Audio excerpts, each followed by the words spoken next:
네, 시사인의 전혜영 기자입니다.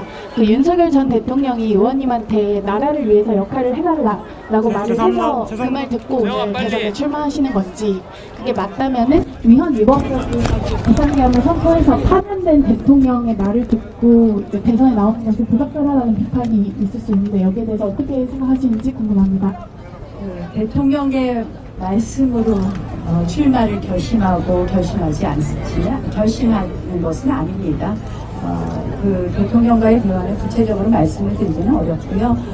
제가 지금 말씀드린 것처럼 지금 대한민국은 굉장히 기로에 서 있습니다. 결국 이번 선거에서는 어떤 포장을 하더라도 이재명 대표가 이제 와서 성장을 이야기하고 통합을 하더라도 우리는 이재명 대표가 그동안 얼마나 말을 번복했는지 잘 알고 있습니다. 그동안 이재명 민주당이 해왔던 여러 가지 그동안에 보여준 입법이라든지 행태는 결국 이번 선거가 체제전쟁이라는 것을 알려주고 있습니다. 그래서 출마를 결심했습니다. 또한 아까 충분히 출마 선언문에서 말씀드렸지만 제가 잘할 수 있는 이유는 첫 번째는 아까 말씀드린 것처럼 자유민주주의 체제를 지키는 데 있어서 한 번도 물러섬이 없었다는 말씀을 드립니다.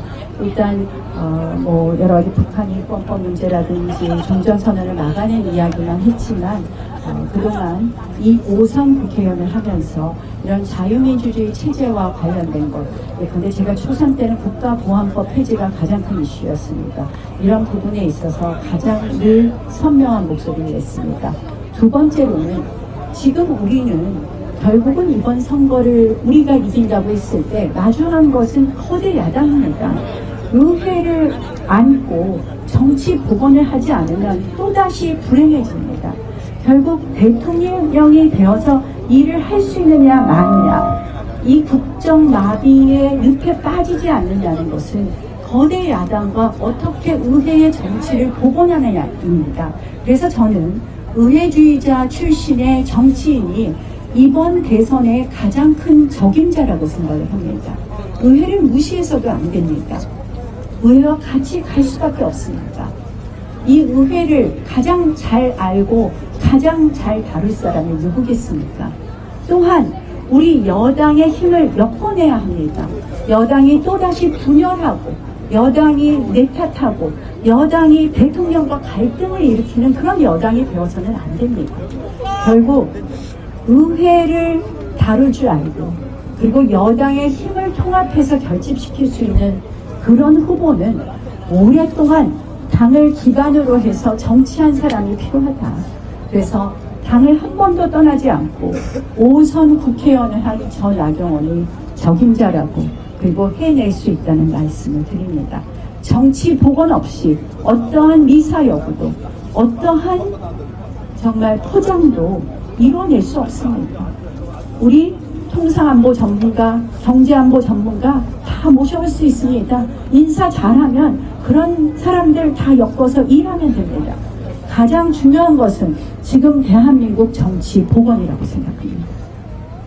자, 이쪽에 제가 여기 언론인분께서는 질의를 하시기 전에 소속과 이름을 좀 밝혀주시기 바랍니다.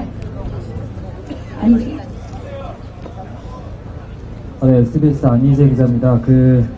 대통령 탄핵 찬성파도 지금 경선 주자 중에 있는데 지지층이 좀 받아줄 수 있는 단계라고 보실까요? 어떻게 생각하실까요?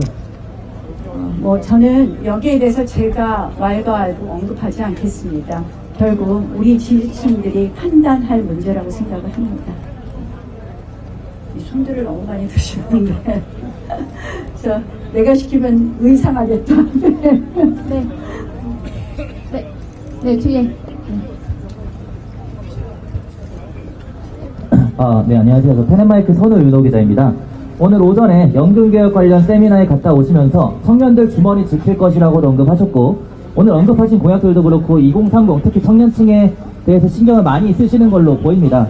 특히나 연금개혁 관련해서는 청년층의 불만이 상당히 높은 상황인데 이러한 것들에 대해서 좀 어떤 입장 가지고 계신지 설명 부탁드립니다. 저는 개인적으로는 연금개혁이 신연금, 부연금을 분리하는 신연금, 부연금 분리체제를 개인적으로는 선호합니다. 지금 국회 연금개혁특위가 지금 출범했습니다. 이 연금개혁특위를 통해서 청년들이 가장 불안해하고 두려워하는 것 그리고 걱정하는 것은 내 돈으로 다른 사람 미래를 지금 기성세대 미래를 책임져 주는 것입니다. 그래서 그들이 낸 돈은 그들이 받는 신연금 도입이 저는 해답이라고 생각합니다. 맨 뒤에 계십니다.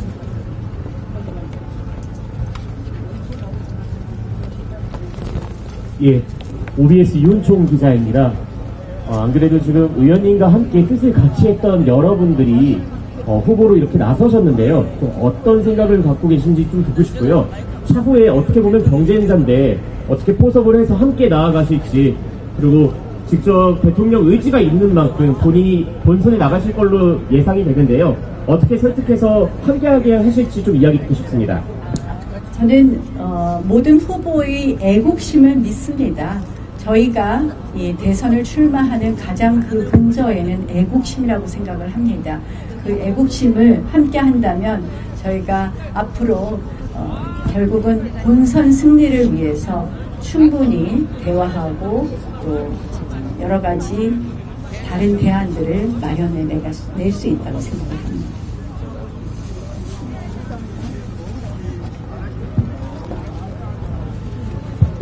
시사조선의 백진호 기자입니다. 그 제왕적 대통령제도 언급해 주셨는데 혹시 이에 대해서는 어떤 변화를 만드실지 궁금합니다. 아까 이미 출마 선언문에서 말씀드린 것처럼 이 대통령 4년 중임제와 더불어서 책임 총리제 그리고 국회 추천 책임 총리제 도입을 말씀드렸습니다. 저희가 이게 배포된 원고가 조금 틀린 것 같은데요. 제가 정확하게 모르겠는데 이 개헌 부분이 뒤에도 한 번 더 나오는 거는 그건 삭제해 주셔야 됩니다. 처음에 나오는 1에 나오는 법칙 1번 공약 부분에 개헌 부분을 참고해 주시면 좋겠습니다. 네. 전부 다 한 분씩 다 질문하시죠. 네, 연합뉴스TV 이표원 기자입니다. 이번에 국민의힘 경선 룰이 일단 1차에서 100% 국민 여론조사로 해서 4명을 추리는데 이러한 경선 룰이 의원님에게 좀 유리하다고 보시는지 불리하다고 보시는지 좀 여쭤보고 싶습니다. 뭐 유불리를 얘기하려면 얘기할 수 있죠. 근데 저는 사실은 우리 당이 늘 이 여론조사라든지 또는 경선 룰을 변경하는 것이 항상 분쟁의 씨앗이 된다고 생각을 합니다. 제가 그 지난번에 사실 이제 우리 요새 뭐 거론되는 소위 무슨 땡땡땡 게이트도 결국 여론조사와 관련된 것인데요. 그때 그 당시에 상대방이 다 저였기 때문에 제가 더 이상 뭐 구체적인 언급은 하지 않겠습니다. 그래서 우리 이번 경선도 사실은 대통령 대선 후보는 당원 50%, 국민 여론 50%라는 큰 원칙이 당원 당규에 규정되어 있기 때문에 사실은 1차 경선도 그 정신을 실현해 주는 것이 맞았다고 생각을 합니다. 그리고 그런 것이 자꾸 변경돼서 불필요한 잡음은 결국 누구를 더 유리하게 하는 경선이다, 누구를 더 불리하게 하는 경선이다, 이런 오해가 없도록 하는 것이 앞으로 우리 국민의힘이 가야 될 방향이다. 그리고 그것이 바로 예측 가능성을 높이는 거라고 생각을 하고요. 사실은 당원을 1%도 넣지 않는 것은 이것은 우리 당의 후보를 뽑는 데 있어서 예비 경선이니까 괜찮다라는 것에는 조금 동의하기 어렵다는 말씀을 드립니다. 이제 한 두 명 정도 더 하시죠. 네, 한두 분 더 받고 오늘 백브리핑을 마치도록 하겠습니다.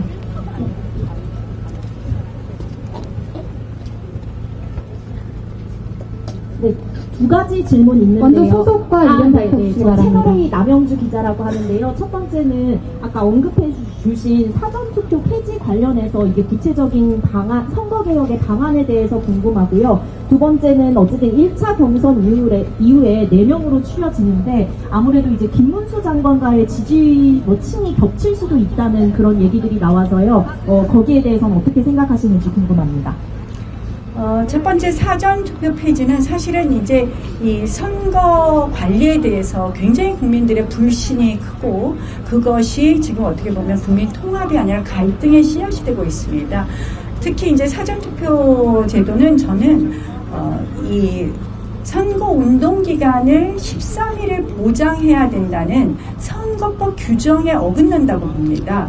왜냐하면 지금 사전투표율이 거의 50%에 육박하고 있고 아마 다음 총선 정도 되면 50%가 넘을 것 같습니다. 근데 우리는 분명히 선거법상 선거운동 기간을 13일을 보장하라 그랬는데 사전투표를 50% 이상 하게 된다면 사전투표를 하시는 분들한테는 우리가 고작 선거운동을 할 수 있는 기간은 일주일 조금 넘는 정도이거든요. 그래서 저는 이 여러 가지 이 그런 논란을 넘어서서 이것이 선거법의 선거운동 보장 기간에 관한 규정에도 위반된다. 그래서 저는 사전투표 제도는 사실상 폐지하는 것이 맞고 사전투표를 준다면 선거의 바로 직전일이라든지 이런 식으로 국민들의 편의를 높여주는 것이 가장 바람직하지 않을까 이렇게 생각합니다. 김문수 후보님과의 지지층 이야기를 하시는데요. 사실은 지금 이제 크게 탄핵 찬성과 탄핵 반대 이렇게 나누실 수도 있을 것 같습니다. 후보들을 그런 면에서는 지지층이 겹친다고 할 수 있겠는데 결국은 여러 가지 이 앞으로 미래에 지금 할 수 있는 커리어의 기반은 상당한 차이가 있다. 그런 의미에서 저는 이 선의의 경쟁을 하는 것이 맞지 않나 이렇게 생각합니다. 남성분. 시사인 문상현입니다. 오늘 대통령 관저나 아프리카 방문 계획 있으신지 궁금하고요. 지금까지는 확정된 것이 없습니다. 안 하시면 안 하시는 이유? 지금까지는 확정된 것이 없다는 것으로 대신하겠습니다.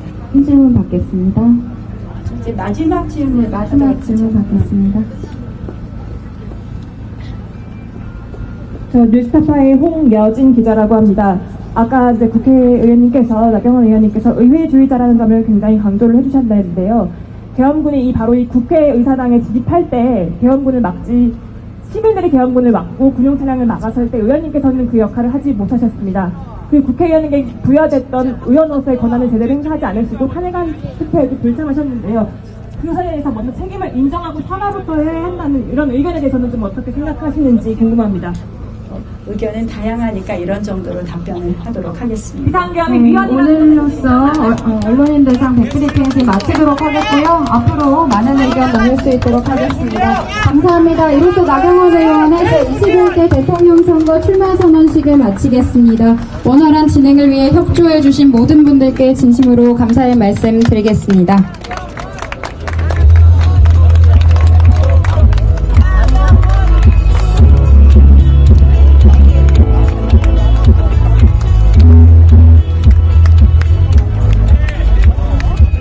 이종배 의원님 자리해 주셨습니다.